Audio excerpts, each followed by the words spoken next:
Good evening and welcome to City News. New concerns tonight about asylum seekers still sleeping on the streets of Toronto months after pressure increased on all levels of government to address the issue.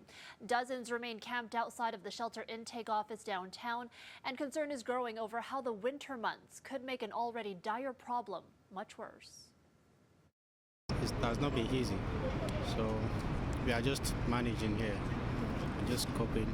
Ahmed Salami is from Nigeria. He has been sleeping outside of the intake office on Peter Street for the past 3 days now, with no sign on when or if he'll be able to move to a shelter. They told me that they will be trying to locate shelter for me, but at the end of the day, they will tell me that there's no shelter at the moment, that I should continue trying. Others we spoke to said they have been waiting more than 2 weeks, sleeping every night on pieces of cardboard and holding out hope that a spot will open up for them. While they wait, city staff erect a temporary cover to shield them from the rain that's set to fall throughout the night.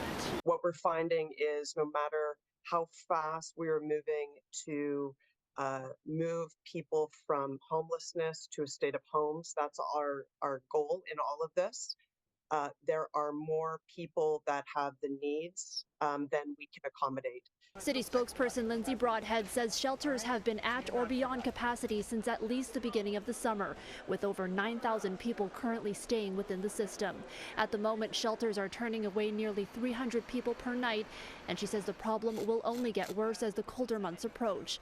Toronto continues to press Ottawa for help, saying it will be impossible to keep up with demand without assistance. We don't want to have to say midwinter, I told you so to the federal government. It's time that they step up and pay for the services that, frankly, they're responsible for. Meanwhile, the Prime Minister in Vaughan today calling the situation in Toronto unacceptable. This is something that we've taken very seriously for many years now and have transferred hundreds of millions of dollars to provinces and municipalities over the past years to support the infrastructure for asylum seekers. But we know there's more to do. Ontario recently announced it's investing another $42 million through the Canada-Ontario Housing Benefit Program. The city says that will help ease the pressure on the shelter system, but whether money will eventually come in from the feds remains up in the air.